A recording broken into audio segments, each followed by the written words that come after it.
Quero cumprimentar a amada igreja na paz do nosso Senhor e Salvador Jesus Cristo.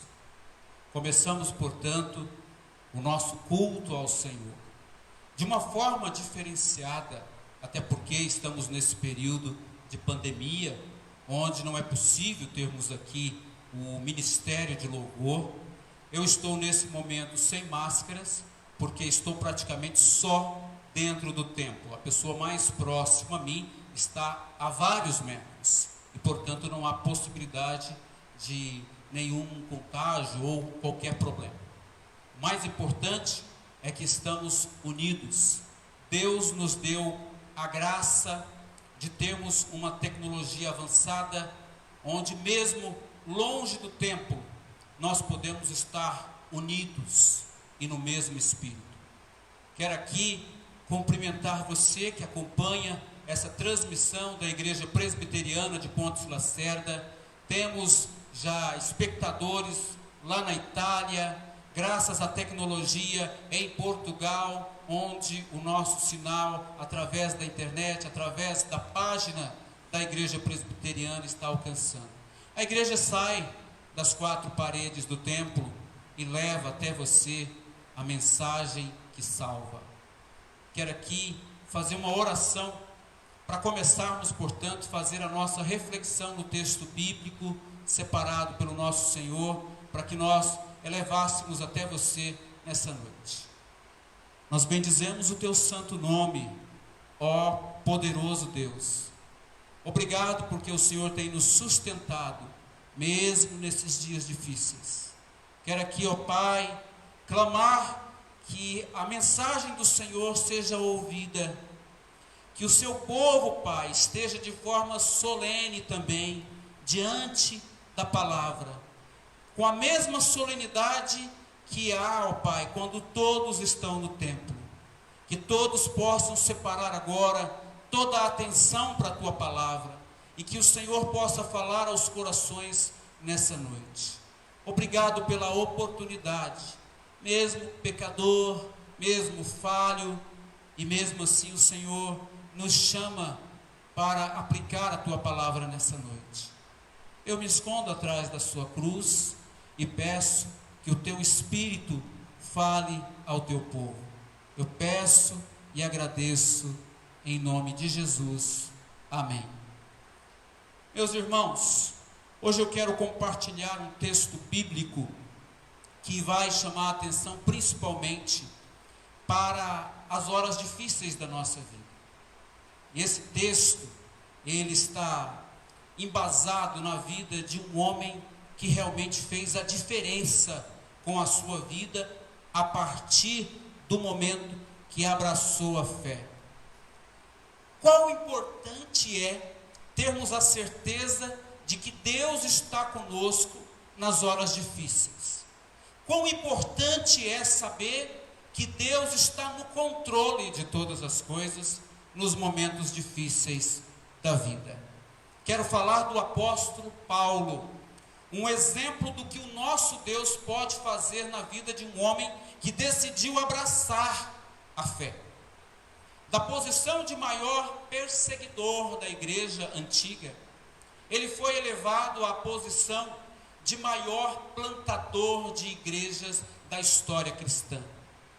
Paulo é considerado um bandeirante da fé. É isso mesmo, um bandeirante, um desbravador da fé.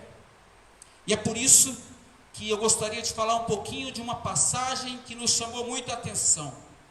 Antes de ter a cabeça decepada, antes de ser julgado, Paulo foi abandonado e meio que esquecido até pelos crentes da época, dentro da cadeia. Mas de dentro do cárcere, meus irmãos, o chamado apóstolo dos gentios, e os gentios aqui significa aqueles que estavam à margem da religião predominante da época, mesmo de dentro do cárcere, Paulo escreveu muitas cartas e histórias que até hoje implicam na transformação de vidas pelo poder do Espírito Santo. O evangelista Lucas, o autor o escritor de Atos dos Apóstolos, narra uma passagem muito interessante. Nós vamos refletir nessa noite em um dos grandes dramas vivenciados pelo apóstolo Paulo e mais 275 pessoas em uma embarcação. Eu estou falando da passagem do naufrágio de Paulo. Atos 27, capítulo 27, verso do 27 ao 38. Abram comigo, portanto, as Sagradas Escrituras. Atos, livro de Atos, capítulo 27, do verso 27 ao 38.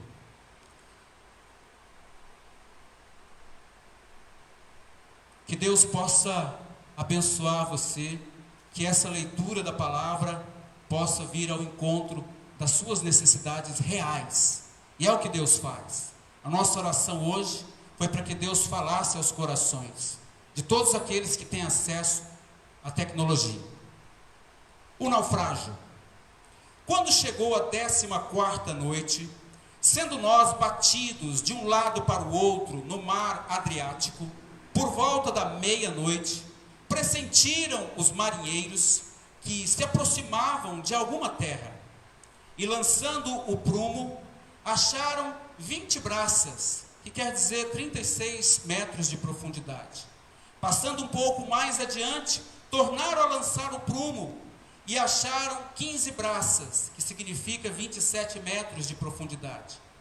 E receosos de que fôssemos atirados contra lugares rochosos, lançaram da proa, quer dizer, da frente da embarcação, 4 âncoras e até oravam a Deus para romper o dia.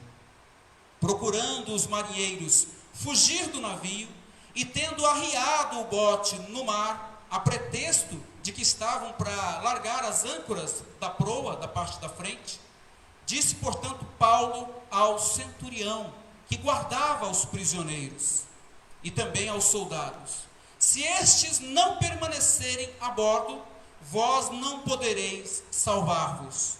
Então os soldados cortaram os cabos do bote salva-vida e deixaram-o afastar da embarcação.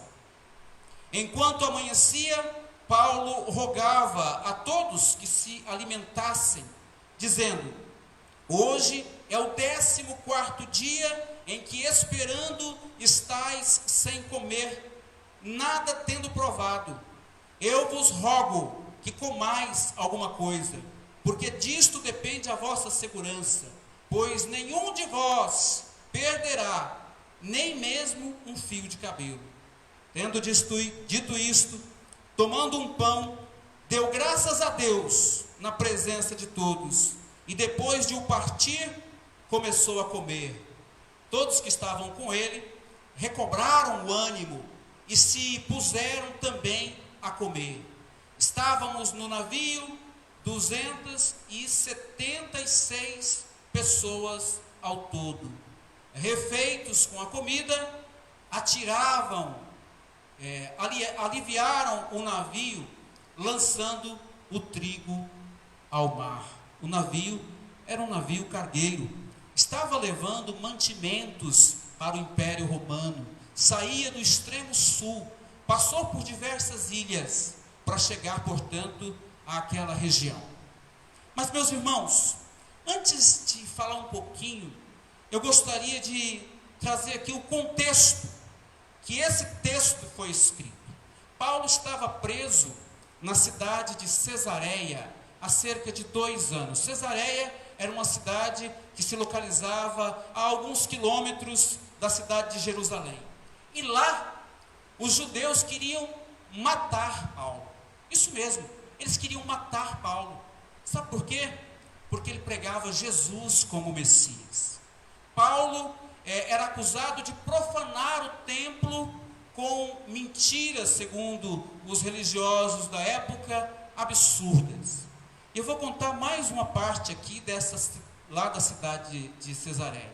Lá, os judeus fizeram até mesmo um pacto de fome, um juramento de fome. Enquanto Paulo não fosse morto, eles não iam comer. Bom, eu não quero mais me ater à prisão de Paulo. mas sim ao naufrágio que ele enfrentou. Como nós lemos no texto, o mar estava agitado, estava escuro, as ondas não se podia nem contar a altura, porque elas batiam o navio de um lado para o outro, como nós lemos. A situação estava feia, raios, trovões, 14 dias de tempestade em alto mar.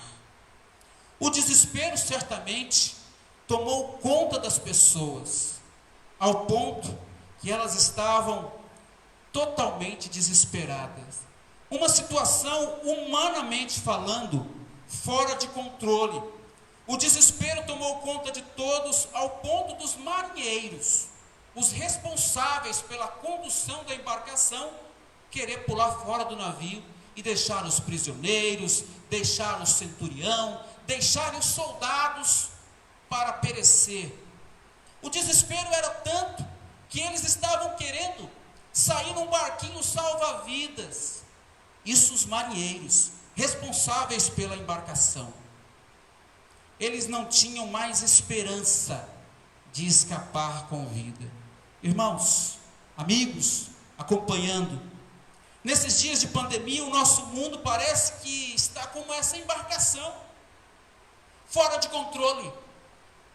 Um estudo divulgado pela revista Exame, dias atrás, no mês de abril ainda, dava conta de que mais de 200 países já haviam registrado casos da Covid-19. Hoje, dia 7, exatamente hoje, nós estamos a 80 dias de pandemia.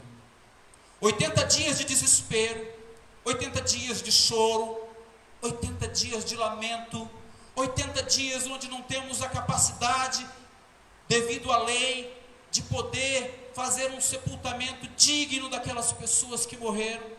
80 dias onde houve choro, pranto, desespero. 80 dias que foram acesas as luzes de alerta no nosso país. Sabe por quê? No dia 17 de março foi registrada a primeira morte por Covid-19 no nosso país. E de lá para cá, o choro, o pranto, o desespero tomou conta da nossa nação. Desespero como essas pessoas estavam nesse navio. Vivemos uma tragédia jamais vista, sem precedentes na nossa história, e que até hoje, até agora, está lamentavelmente fora de controle. Mas quem de nós está livre das situações de desespero na vida, irmãos? Quem de nós está fora, está livre, está isento de passar por amargura, por agruras nessa vida? Todos estamos sujeitos aos percalços, aos dissabores, ou ao sabor desagradável de uma grande decepção. A diferença é como enfrentamos os furacões e terremotos que se levantam contra nós. Se você ler todo o capítulo, você vai ver que Paulo cita que um furacão se levantou, um vento como um furacão se levantou contra aquela embarcação. Mas o texto para nossa reflexão nessa noite é o tema: o que mais importa agora? É uma pergunta que não quer calar. O que mais importa agora, não só para o Brasil, para o mundo e para você que está me acompanhando? Com base nesse tema, eu dividi 4 lições que gostaria de compartilhar com você sobre essa passagem, que pode servir até para os dias que estamos vivenciando ou para os dias que estão por vir. A primeira lição é para um grupo seleto. A primeira lição que eu quero contribuir com você nessa noite é para a igreja de Deus. Um subtema: precisamos ser agentes de Deus no meio do caos. Como disse o texto sagrado, o desespero tomou conta do navio, mas ao prisioneiro Paulo de Tarso foi dado a tarefa de ser um agente tranquilizador por parte de Deus. Sabe por quê? Porque na embarcação, Paulo era quem tinha naquela época comunhão absoluta com Deus, tranquilidade diante da tempestade, diante do caos. E é por isso que ele foi chamado por Deus para ser um agente tranquilizador de toda aquela tripulação a bordo do navio do desespero. Se você ler um pouquinho antes, junto comigo, eu quero que você leia no verso 24 e 25, você vai saber do controle, da supremacia de Deus diante das tempestades. Verso 25 e o 24. 24 e 25, melhor dizendo. Diz assim: dizendo, Paulo, não temais, é preciso que compareças perante César, e eis que Deus, por sua graça, te deu todos quanto navegam contigo. Portanto, senhores, tende bom ânimo, pois eu confio em Deus, que sucederá do modo porque me foi dito. Porém, é necessário que vamos dar a uma ilha. Deus mandou um anjo falar com Paulo e traçar as orientações que ele deveria passar para a sua igreja.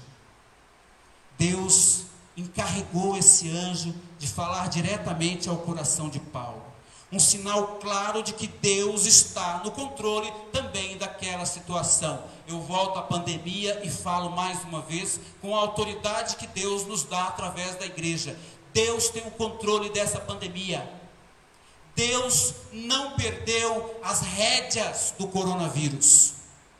A nossa função é a mesma do apóstolo Paulo, igreja. A primeira lição é para a igreja. Enquanto servos de Deus, devemos ser agentes tranquilizadores por parte de Deus para aqueles que enfrentam verdadeiros maremotos em suas vidas. E como é bom, como é legal, gente, no momento de dificuldade, você receber de um agente tranquilizador de Deus palavras de conforto, palavras de esperança.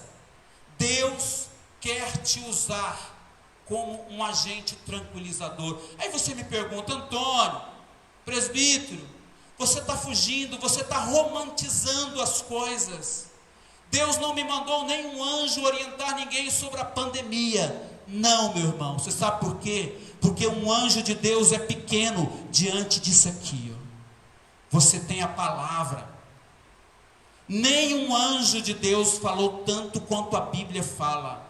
Você tem todas as orientações de Deus aqui no manual do Criador de todas as coisas. Então não lamente se você não tem revelações. Martinho Lutero fez um pacto com Deus, que não mandasse para ele nenhuma visão, nem fala de anjos, porque ele era satisfeito com isso aqui, com as Sagradas Escrituras. Você tem a palavra de Deus na sua boca, na sua mente. Você tem todas as qualificações para ser um agente tranquilizador de Deus em meio a esse caos que estamos vivenciando. Dando sequência, por isso, para que isso seja feito, é necessário que você precisa, sabe, estar onde? Estar em Deus. Você precisa meditar na Escritura, você precisa se consagrar, você precisa estar em comunhão plena com o Senhor, se desligar de toda a agitação que está aí fora e focar naquele que pode estar e está acima de todos os vendavais. Pessoas desesperadas fazem coisas erradas. Pessoas desesperadas pulam do barco. Pessoas desesperadas fazem como os marinheiros. Os marinheiros queriam pular do barco. Eram as pessoas mais importantes da navegação, porque eles conheciam como fazer o trajeto. Eles estavam com muito medo, era por isso. Dá para condenar os marinheiros? Não dá. O medo faz com que nós nos travemos.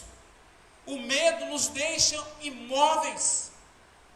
Ter medo é natural diante de furacões, de vendaval, de desafios da vida. Eu me lembro de uma história do povo de Deus, quando estava para entrar na chamada terra de Canaã, a terra prometida, a terra que iria manar leite e mel na vida deles. Eles tinham recebido um relatório errado. Eles tinham recebido notícias contrárias às expectativas e aos sonhos que Deus implantou na mente deles.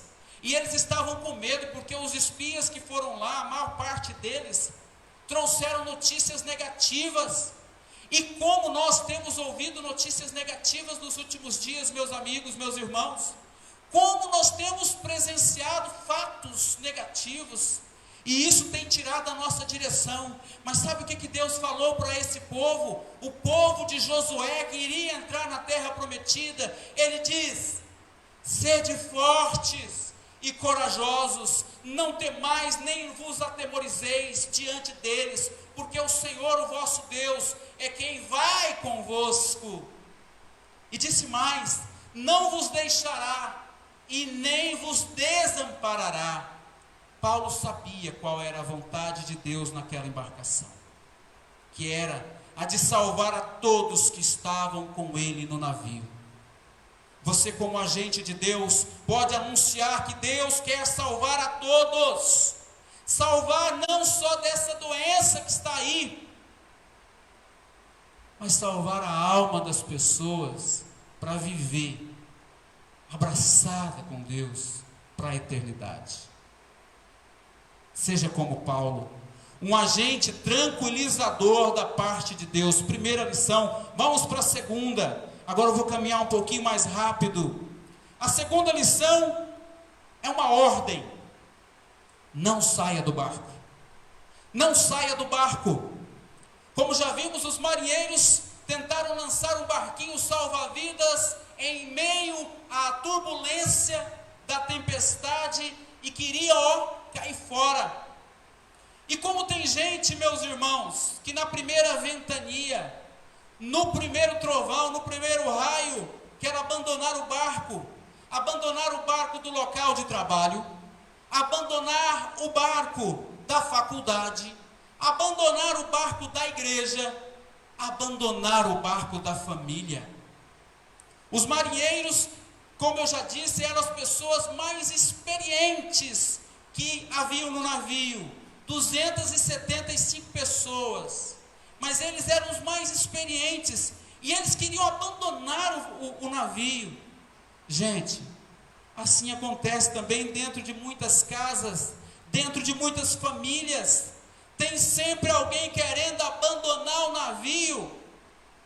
E eu digo para você que um lar dividido é como um navio assolado e destruído por uma tempestade.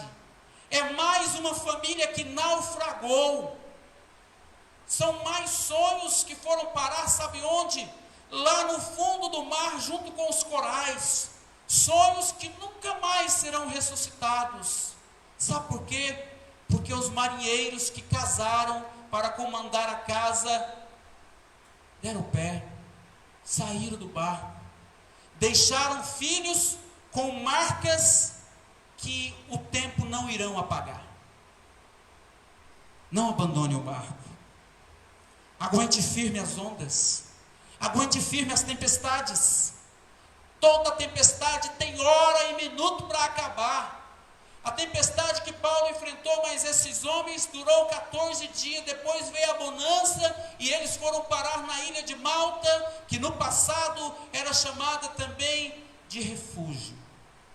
Não saia do barco, não saia do navio, não saia de casa. Terceira lição: mesmo na tempestade, não deixe de se alimentar. É isso mesmo. Há 14 dias enfrentando a fúria do mar, a fúria dos ventos, os trovões, as ondas batendo no navio de um lado para o outro, como lemos no texto sagrado. Eles não comiam nada, e assim recebe uma ordem, uma orientação de Paulo para que se alimentassem. Eu imagino como essas pessoas estavam frágeis, como estavam debilitadas. Todos os dias tem pessoas enfrentando verdadeiros furacões na vida. É dentro de casa, é no trabalho, é um parente que foi perdido. Enfim, além disso, essas pessoas estão fracas. Sabe por quê? Porque elas estão igual à tripulação desse navio. Estão há dias sem comer nada. E eu não estou falando aqui de arroz, feijão, carne, peixe. Eu estou falando de alimento do céu, de alimento do alto, de alimento espiritual, o maná de Deus na nossa vida. Quando estamos sem esse alimento, estamos suscetíveis, estamos sujeitos, estamos com a imunidade espiritual baixa. E justamente é nestas horas que o medo nos abraça, que a ansiedade toma conta, que a angústia do inferno abraça a gente.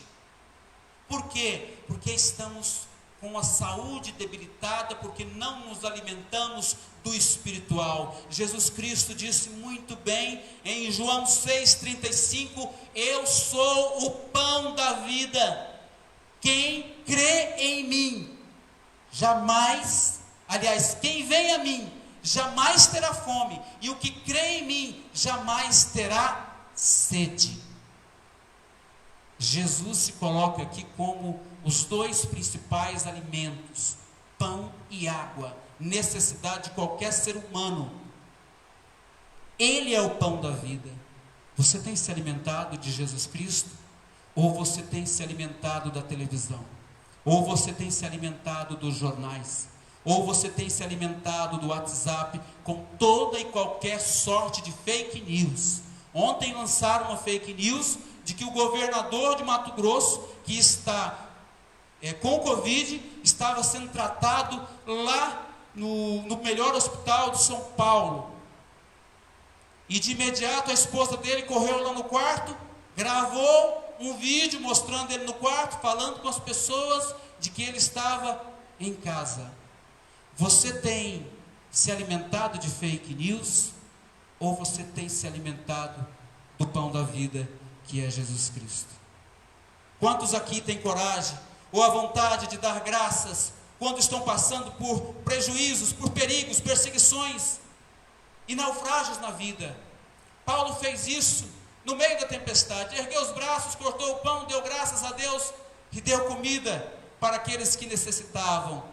A palavra de Deus é contraditória ao que pensam muitas pessoas. Ela diz: em tudo dai graças, porque esta é a vontade de Deus em Cristo Jesus para convosco. Em qualquer momento devemos dar graça. É ordem de Deus. Em 1 Tessalonicenses, capítulo 5, verso 18. No meio do furacão, não deixe de agradecer, não deixe de se alimentar da palavra, não deixe de adorar ao Senhor, de adorar aquele que pode parar a tempestade, e numa fração de segundos, num piscar de olhos, pode dizimar o coronavírus. Quero fazer uma pergunta aqui: quem criou todas as coisas?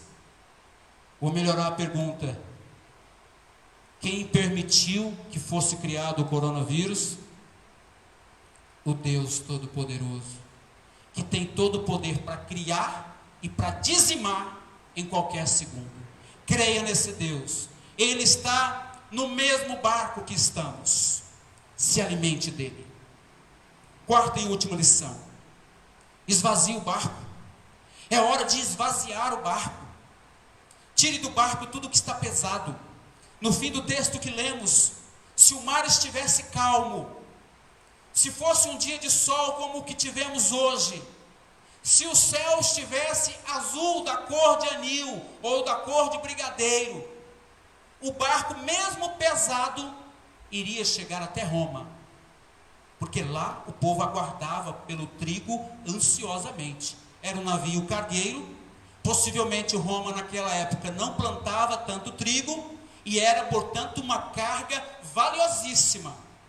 E os marinheiros jogaram toda a carga. Eu imagino uma carga de um navio cargueiro de trigo, quanto trigo que não foi lançado fora, porque senão o navio iria afundar. Às vezes, meus irmãos, uma grande verdade aqui. Deus permite furacões e maremotos na nossa vida, para termos a coragem de jogar ao mar os fardos que nos impedem de navegar até Ele, até a presença dEle. Tem muitas pessoas, mesmo aqui na igreja, que estão carregando verdadeiros fardos desnecessários. E a pergunta que eu faço: qual é o seu fardo? É a culpa? É o pecado praticado que se tornou um vício e que você acha que não consegue se livrar dele? É a falta do perdão? É a raiz profunda da amargura, da mágoa? Jesus morreu por tudo isso, mas se você continuar carregando esses fardos, fatalmente o seu barco irá afundar. Ouve o Mestre, ouve Jesus. Você crê na Bíblia? Ouve o Mestre. Ele disse: vinde a mim todos que estáis cansados e sobrecarregados, e eu vos aliviarei. Está lá em Mateus 11:28. Ouça o Mestre. Muitos de nós, quando deixamos para trás uma vida de incredulidade, acabamos indo para o barco da fé, o barco da igreja, e lá na entrada da igreja Jesus está lá nos esperando, mas aí a gente vem com muita bagagem, e a gente insiste para entrar, e como Ele é passivo, Ele permite que entremos. Nós entramos, irmãos, cheios de bagagens, carregadas, fedidas, cheirando mal, mas entramos para dentro da igreja, teimamos com o dono da igreja, e entramos com as nossas cargas, teimamos em continuar com elas, mas vai chegar uma hora que o próprio Deus vai fazer você jogar fora tudo que atrapalha você. Não espere a tempestade, deposite essa carga aos pés da cruz e viva uma nova vida com Cristo. Eu não estou falando uma vidinha de crente, não, como muitas pessoas falam. Eu estou falando de uma vida superabundante, que é o que prometeu Cristo para nós. Uma vida diferente da que o inimigo quer para nós. Agora eu vou, para terminar, irmãos, para concluir. Nesses meses de pandemia, os maiores pensadores, os maiores filósofos, os maiores, vamos dizer assim, palestrantes da atualidade, se debruçam sobre um tema. Qual que é esse tema, presbítero?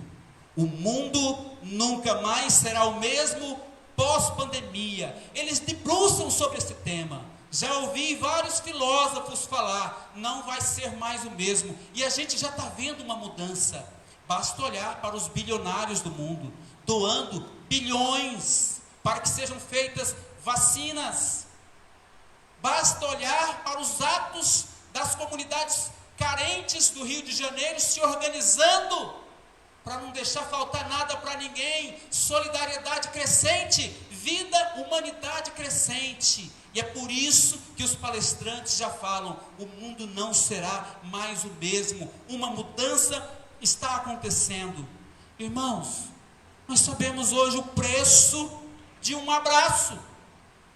Um abraço sem medo. Ah, mas se eu abraçar eu posso infectar ou ser infectado por alguém. Qual que é o preço de um abraço hoje? Um abraço, todos reunidos aqui no templo. Você pensa que é fácil estar aqui, sem você aqui? Não é fácil. Qual que é o preço? É um preço alto.